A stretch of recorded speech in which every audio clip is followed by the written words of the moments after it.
Please اس شو کے بعد نا ضرور قرآن مجید ترجمے والا کھولیے گا اور سورہ مریم سورہ نمبر 19 ہے آیت نمبر 88 سے لے کے 92 تک غور کیجئے گا کہ اللہ تعالیٰ اس میں کیا بیان کر رہے ہیں۔ اللہ تعالیٰ کہتے ہیں کہ یہ جو کہتے ہیں کہ خدا نے الرحمن نے بیٹا جنا، نعوذ باللہ ثم نعوذ باللہ، اللہ تعالیٰ کہتے ہیں کتنا بڑا کلمہ ہے جو ان کی زبانوں سے نکلتا ہے، اتنی بڑی بات ان کے منہ سے نکلتی ہے کہ اگر یہ پہاڑ اور زمین اور آسمان یہ سن لیں تو پہاڑ ریزہ ریزہ ہو جائیں، آسمان پھٹ جائے، زمین دو ٹکڑے ہو جائے کہ تم نے اللہ کے بارے میں اتنا بڑا شرک کہہ دیا کہ اللہ کا بیٹا ہوا، نعوذ باللہ ثم نعوذ باللہ۔ سو وہ چیز جو کرسچن اکیڈمکس بھی نہیں مانتے، امیجن کریں کہ چوتھے محلے سے ایک مسلمان اٹھ کے کہہ رہا ہے کہ نہیں میں نے منانی ہے۔ جو کرسچن اکیڈمکس ہیں وہ بھی کہہ رہے ہیں کہ this is pagan.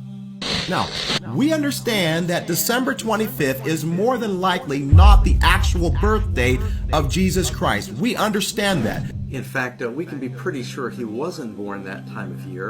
You know, up to 400 AD, no Christians were celebrating Christmas around the 25th of December. What's the Bible say about Christmas?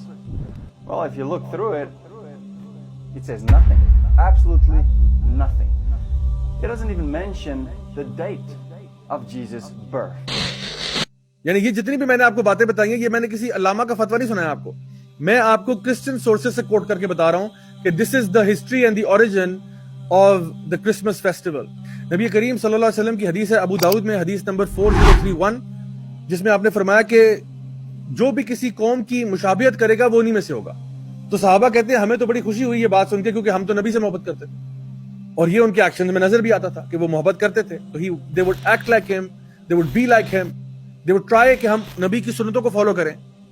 لیکن آج ہم مسلمان ہوتے ہوئے کس کی سنت کو فالو کرنا چاہتے ہیں؟ یعنی وہ چیز جو کہ کرسچن اکیڈمکس بھی کہہ رہے ہیں کہ بھئی ہمارا کوئی تعلق واسطہ نہیں ہے اس سے، یہ پیگن ہے، یہ شرک ہے، وہ بھی کہہ رہے ہیں شرک ہے، اور مسلمان کہہ رہے ہیں نہیں میں نے کرنی۔ انا للہ و انا الیہ راجعون۔ سیریسلی شرم کا بہت شرم کا مقام ہے۔ آج اگر کوئی کرسچن جو ہے وہ کوئی غریبوں کو کھانا کھلانے کے لیے کوئی چیریٹی بناتا ہے تو ہم ان کے ساتھ ہیں، اگر وہ یتیموں کی مدد کرنے کے لیے کوئی چیریٹی بناتا ہے ہم ان کے ساتھ ہیں، بیکاز یہ تعاون علی البر ہے۔ لیکن اگر وہ کہتا ہے کہ آؤ شرک میں ایک چیریٹی بناتے ہیں، آؤ سب مل کے شرک کرتے ہیں، تو اس میں ہم ان کا کبھی بھی ساتھ نہیں دے سکتے۔ شرم سے ڈوب مرنے کا مقام نہیں ہے مسلمانوں کے لیے کہ مسلمان کہ نہیں جی ہم تو لائٹیں لگا رہے ہیں، اس میں کیا ہے، ہم تو جی یہ بتیاں لگا رہے ہیں، ہم تو کرسمس ٹری لے کے آ رہے ہیں جو کہ ایک پیگن فیسٹیول ہے۔ یعنی آپ سوچیں کہ انسان کی یعنی ڈاؤن فال کا کیا، اس سے نیچے انسان کہاں جائے گا۔ وہ جو لا الہ الا اللہ پڑھنے والے لوگ تھے کہ ہم کسی کی عبادت نہیں کرتے سوائے اللہ سبحانہ تعالیٰ کے، وہ اس قسم کی شرکیہ چیزوں میں پارٹیسپیٹ کر رہے ہیں، اپنی آخرت کو داؤ میں لگا رہے ہو۔ قرآن مجید میں اللہ تعالیٰ فرماتے ہیں ان الشرک لظلم عظیم، سب سے بڑا ظلم جو اس کائنات میں ہو رہا ہے وہ شرک ہو رہا ہے، کہ اللہ تعالیٰ تمام گناہوں کو معاف کر سکتا ہے لیکن شرک کو معاف نہیں کرے گا۔ انسان کے اندر رائی برابر بھی شرک آ جائے، ہلکا سا بھی، یعنی اللہ کے علاوہ آپ ایک کسی مکھی کو بھی ساتھ شامل کر لیں تو یہ اتنا بڑا گناہ ہے۔ اللہ تعالیٰ کہہ رہے ہیں میں تمام گناہ چاہوں تو معاف کر دوں لیکن شرک معاف نہیں کروں گا۔ اور یاد رکھیں جو بندہ حالت شرک میں مرے گا اس پہ جنت حرام ہے۔ میری بات بہت غور سے سنیں، کبھی کبھار ہم اپنی اگنورنس میں نا، ہم اپنی جہالت میں ایسے کفریہ کلمات نکال دیتے ہیں، ایسی کفریہ حرکتیں کر دیتے ہیں، ایسے شرکیہ اعمال کر بیٹھتے ہیں کہ ہمیں آئیڈیا ہی نہیں ہوتا کہ شاید ہمارے تمام کام ضائع ہو چکے ہو۔